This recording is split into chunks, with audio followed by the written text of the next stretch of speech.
Hi everyone, my name is Forrest with Rocky Mountain School of Photography, and today we're going to talk about how to get the sharpest possible pictures out of your camera. Now, I already made a video on sharpness about a year ago, and I highly recommend checking that one out first, because I'm going to skirt over a lot of the topics talked about in that video in this video. Think of this as a part 2 to that original video. Now, the two baseline factors that affect your sharpness the most I already discussed. Those are focus, getting accurate and consistent focus out of your camera, and secondly, shutter speed, ensuring that you're using a fast enough shutter speed to stop your motion as well as the motion of your subject. In my mind, the thing that's the next most important to take sharp photographs would be that of aperture or f-stop. Now, you may have heard of aperture or f-stop as a control to control how blurry or sharp the backgrounds in your images are.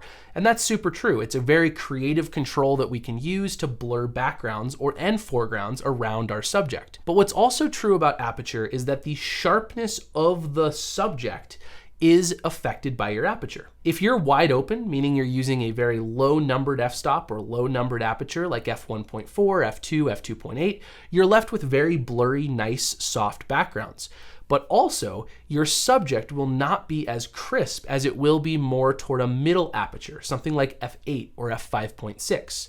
The same is true on the other hand. If you stop down to say f22 or f32, you're going to get very good depth sharpness, meaning the background is going to be sharp, the middle ground is going to be sharp, and the foreground is going to be sharp.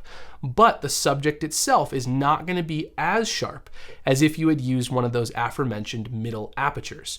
So the thing to remember is if sharpness is paramount, meaning it's more important than creativity, using middle apertures like f5.6 or f8 can be very advantageous. I'm going to link down below a nice website that you can look at to see the sharpest aperture for your specific lens. Now, they haven't tested all lenses, so it's not an exhaustive list, but it's definitely worth checking out if you want to know what that magic middle aperture for your lens is. Now, what's the disadvantage? Well, clearly those apertures are way less creative and less fun than either end of the spectrum.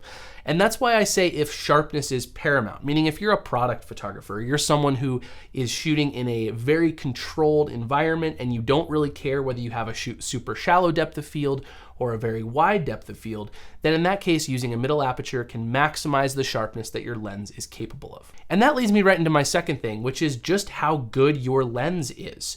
There's a reason lenses cost $3,000, $4,000, $5,000.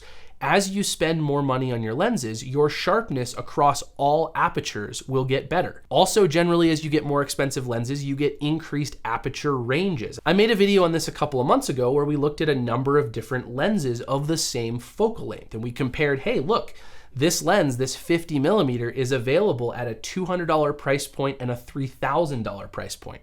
Well, two of the major factors of that are sharpness as well as aperture range. Spending more money will give you a wider open aperture and it will make that lens sharper across the range of apertures. So that's just one of those things that if you're not getting super sharp images and you know you're optimizing all the other things we talked about in this video, and you also know that you maybe have a less expensive lens, it could just be your lens's fault. There is an upper limit of how sharp you can get your pictures. The next factor I think is important to mention is that of ISO or ISO, depending on who you are, what camp you're in on how you say that. There's kind of two warring camps right now on that specific acronym or abbreviation, however you want to refer to it. But the point is, ISO is a control of sensor sensitivity. It's essentially what's called gain for those of you who are nerds out there. It's basically how much amplification your signal gets, meaning if you take a picture at a higher ISO, your camera is going to artificially amplify or brighten that signal a little bit more. In simple terms, it's the sensitivity of your sensor to light. Well, the disadvantage of a higher ISO is that you get noise. Noise is speckly graininess. It's very similar to back in the film days, we would get film grain at higher ASAs or ISOs toward the end of the film days. And that was something that was looked at as a good thing in some cases back in the film days. Well, noise is not really a good thing. It's a nasty, ugly blurriness, speckliness to your photographs. Well, it's very clear that in my mind, a higher ISO image is going to look less sharp because that noise is going to blur out the crisp details in the photo. So that kind of loops back to the original one of shutter speed, right? If you're trying to get a super fast shutter speed, a lot of times you need to raise the ISO to do that. And again, if all this is kind of like, wow, there's a lot of words that are not familiar to me right now, I have a whole series of videos on photography basics. I'll link those down in the description, so definitely check those out. For those of you who don't know, ISO, aperture, and shutter speed all play a reciprocal relationship with one another. So if we want to take a photo of the same brightness and we adjust one of those three settings, one of the other ones needs to be adjusted as well. In this case, I'm talking about raising the ISO in order to get a faster shutter speed. Well, when you do that, you're going to ensure that you don't get motion blur in the picture, but you're also going to get more noise in the picture. And that's something that a lot of commenters were bringing up in my previous video, and I think it's a worthwhile thing. Is there a magic point where your ISO gets so high that the blurriness from the noise outweighs the faster shutter speed sharpness that you're gaining from stopping motion? And I think there definitely is a magical point. Where that magic line is going to depend on your camera and its relationship between noise and ISO. Now don't worry, I know this is a lot of stuff. At the end of the video, we're going to summarize a little bit, and I'm also going to talk about how you can test your equipment to figure out what the best optimal settings are for you. So far we know we want to use a middle aperture. We know we want to use a lower ISO to eliminate the amount of noise or limit the amount of noise. And we also want to pay for nice lenses, obviously within the confines of our budget. The final major factor that I would say affects your sharpness is any sort of artificial or software-based sharpening. This can be done in Lightroom or Photoshop or Lightroom Classic, whatever program you use. Most editing programs have some sort of sharpening feature. The thing to remember here, though, is that software sharpening is artificial, with a couple exceptions. There are some software programs out there that will use AI algorithms and try to identify your subject and do all this crazy stuff. But for the most part, your basic sharpening software is going to give you the appearance of a crisper image, but it's not going to fix things like heavy motion blur or very, very high ISO or things like that. Think of artificial or software-based sharpening as really being there to counteract the blurriness that's inherent in a less expensive lens. I wouldn't look at it as being an end-all, fix-all for all types of blurriness. Really, it's there for that one specific correction. So how do we ensure or help ourselves get the sharpest possible photographs?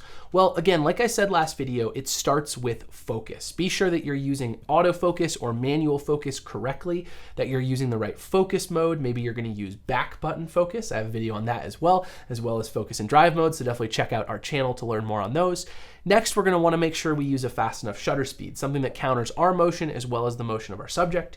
Thirdly, we're going to want to make sure that if we don't need the creative control of aperture, that we use a middle aperture, something like f5.6, f8, f11, depending on your lens. And again, there's a resource down in the description that has tested a lot of lenses and shown you the best aperture.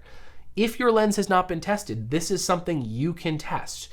Set up a little scene in your house, something that's not moving. Put your camera on a tripod and take a picture of that scene at all of your different apertures. Go through the full aperture range. Obviously, you're going to have to affect your shutter speed or your ISO. Try to not affect ISO as much. Shutter speed can move a little bit because you're on a tripod, so there's no motion. But shoot through your range of apertures, zoom in super close on your phone or your computer, and judge how sharp the images are. You should very clearly see a few apertures there in the middle give you the sharpest possible subject. Whatever aperture that is, that's a good one to remember. And again, if you can, use that if you're not going to use aperture creatively. Next, just spending money on good lenses. If you're going to make a living from your photography, you might want to invest in nicer lenses. Be sure that those lenses are sharp throughout their aperture range because, again, there is an upper limit of sharpness if you buy less expensive lenses. Next, be sure to minimize your ISO whenever possible or shoot a test. Shoot through your different ISOs. Again, adjusting aperture or shutter speed to compensate for brightness, and find out at what ISO you have too much noise. There will be a certain point where, oh, look, on this camera at ISO 800, I've ended up with too much noise. So I'm going to stick to 400, 200, or 100 for my camera's ISO. Modern cameras can usually go up to 3200 or 6400 ISO without the noise becoming too overwhelming. Finally, remember that post-production sharpness does exist. However, it is not a replacement for caring about these factors we talked about before.